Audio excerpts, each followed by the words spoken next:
Okay, after weeks of speculation, Brett Cooper, who commonly mistaken for Ben Shapiro's daughter, has left what a lot of people thought to be her own YouTube channel. But no, not. Daily Wire's YouTube channel. And since uploading that video to the comment section with Brett Cooper, announcing their split, there's been a lot of developments. For one, she said that it was her own decision to leave, while other sources claim that she was pushed out. Her fans on TikTok were sneakily asking her to wear blue if she's under an NDA and she can't speak. And she did, but we'll get to that. But then most importantly, the channel with over 4.5 million subscribers called The Comment Section with Brett Cooper is now just called The Comment Section and is handed over to the Daily Wire. And Brett will be starting over from scratch. So, who's to blame? What's the real story? All of that and more. So, I don't know, let's get cracking.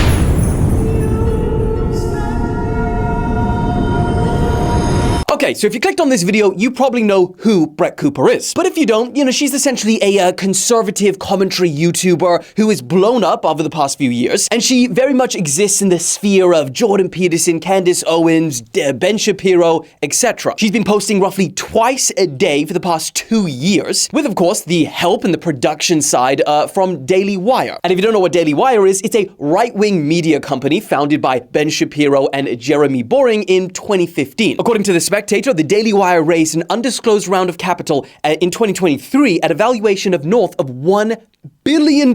So no longer just some small little YouTube production studio. And they are on track to surpass 200 million in revenue by the end of this year. So yeah, got big money behind this channel. They produce movies, series, children's shows, and of course they have talent like Brett Cooper and many others. Now a few weeks ago, seemingly out of nowhere, and I think the point really needs to be made, this is a YouTube channel, and it feels just like one person that is running it, right? But then suddenly, another girl steps in, the producer of this show, which, a lot of the time you don't even know that it has a producer. And she says in this video that she's filling in for Brett Cooper today, and she didn't really elaborate as to why, and then just continue with the story. And at the start of this, the first video, seeing how similar this girl was to Brett, a lot of her fans thought it was funny, with one of the top comments reading, "You've actually nailed everything about Brett. Her mannerisms, her inflections, her hand gestures, her facial expression, her smooth ad transitions, laughing face." Over 2,000 people agreed with that. But then as you go through the videos, when she fills in again,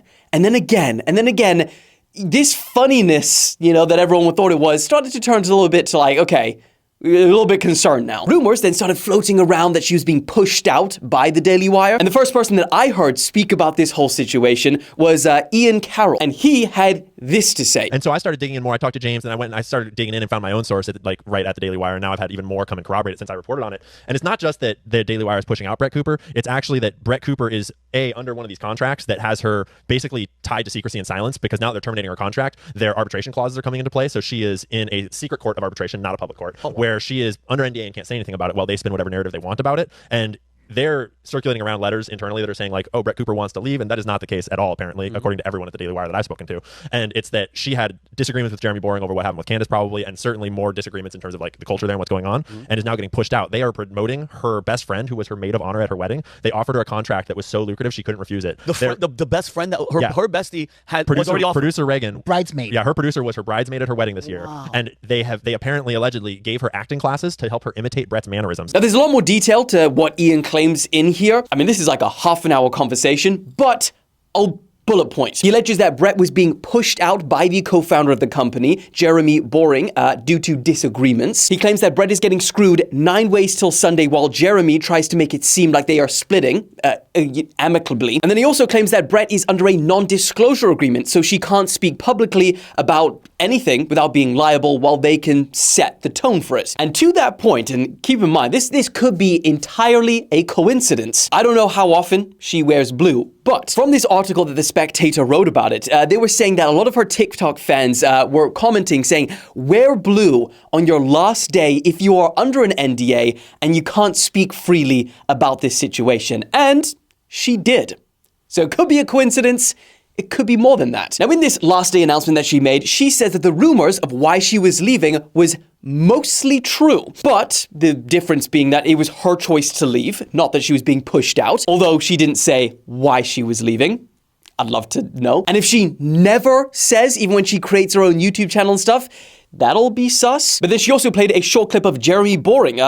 Is his surname really Boring? Well, it's boring today. But even then, he doesn't comment on why she left. He just says she's amazing and that he wishes her all the best. But that is not where the story ends. Because number one, for Daily Wire, this isn't their first public controversy / splitting with talent. And two, how can a story be finished when you've got internet sleuths?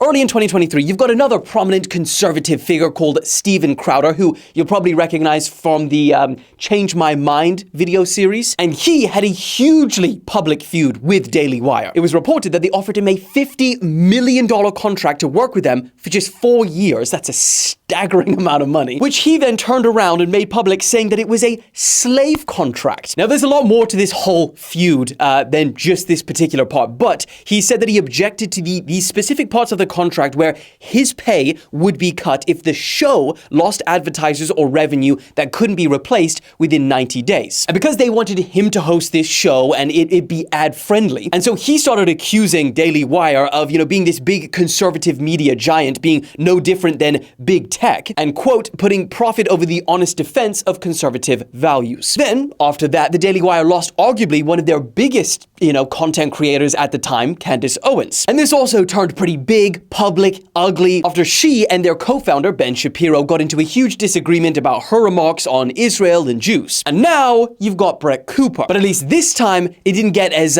ugly, at least publicly, as the last two. One of Brett's friends made a video about the whole situation, saying this. Regarding Daily Wire, how big and how long will you last at this company when you keep losing your biggest female content? Like, the Daily Wire, it's quite literally a sausage fest over there. They smoke their cigars in their little circle and they chat and they have a key. You're the voice of conservative America and you're really trying to build this conglomerate that is like a Walt Disney. And Daily Wire just has these 4 white conservative men and they're branching out. They get a black woman, gone. They get a white Gen Z girl, gone. It's like, what are y'all doing? How are you this big of like a conservative leader and conservative like entertainment industry, but you keep losing the people's trust? And remember when I said the story's not over when you got internet sleuths? Well, this is what I mean, because Brett Cooper's fans went to her Instagram and found that, she deleted these wedding pictures of her and the girl that has now replaced her, and that she also has unfollowed her. And she also apparently unfollowed the Daily Wire accounts and Jeremy Boring. However, she continues to follow other Daily Wire hosts. But I mean, hey, what that represents, all just speculation at this point. And until she drops a video, why I left Daily Wire, we don't know. But here is the point that I've been waiting for someone else to make about this whole situation, but I just haven't seen yet. YouTube and social media in general has come in and it has really changed and transformed the media landscape. 20 years ago, if you wanted to do what someone like Brett Cooper does, you would more than likely have to, climb the corporate ladders of these media companies like Fox or CNN, and you would just pray to be lucky enough to be given a chance to host a show. And if you do, great, but you don't own any of the intellectual property of what you're creating. Heck, I know from personal experience, seeing some of these contracts from old traditional media, you sign your rights away for almost everything. Your face, your voice, your likeness, and then they can take that and essentially transform it into whatever they want. And just like what we saw even with like Steven Crowder's contract, you're not 100% free to say whatever you want. There's always stipulations in the contract. And then worst case scenario, which happens quite a lot. We've seen it with Tucker Carlson. We've seen it now with Brett Cooper. We saw it with Candace Owens and plenty more. If the day comes where, you decide to part ways or they decide to part ways with you, that show that you've essentially been the face of and built up, obviously with their help, not yours, entirely theirs. Because at the end of the day, you are just an employee making a product for them. But then YouTube came along and destroyed that structure of having to work underneath a media company and just be the talent. And it ushered in this new era, the one that we're living in now, the era where you're not just the talent, you're the owner. And for the individual creating the content, ownership is so important. And so I have no idea why we are trying to recreate this old structure that existed in legacy media and then put it into YouTube. This structure where a media conglomerate with millions and millions behind them can use the talent, but then also give them zero ownership. I mean, we just saw it with the YouTube show, Hot Ones, having to be bought for a staggering $82 million from BuzzFeed, which was the media company behind it. And I mean, just look at Brett's top comments on that last video. We weren't watching the comment section. We were watching Brett. People are loyal to people, not networks. Brett did not bring the comment section to life. She is the comment section. It won't exist without her. So if you are a new creator wanting to come up and you're watching this, I urge you, go independent. Stay independent. It is a lot harder. It takes a lot more time. But I ask you, what is the price of free? Okay, what is the price of freedom is what I was trying to say. And true ownership. That's important too. Now, to be fair to Brett, she's not left with nothing. She's left with her community. And ultimately, that is the most important. So while, yes, it is over for her and her 4.5 million sub channel, I believe on the other side, it's just the beginning. She's what, 22 years old? And whatever she does in the future, she'll be much better off doing it independent. And so, with that being said, ever told you guys how much I love you? That being said, you're sharp, let's continue. Finish the video. Love you. I'll see you soon. Bye. Woo!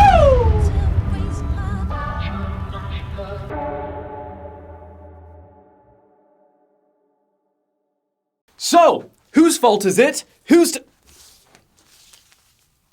My whip is broken.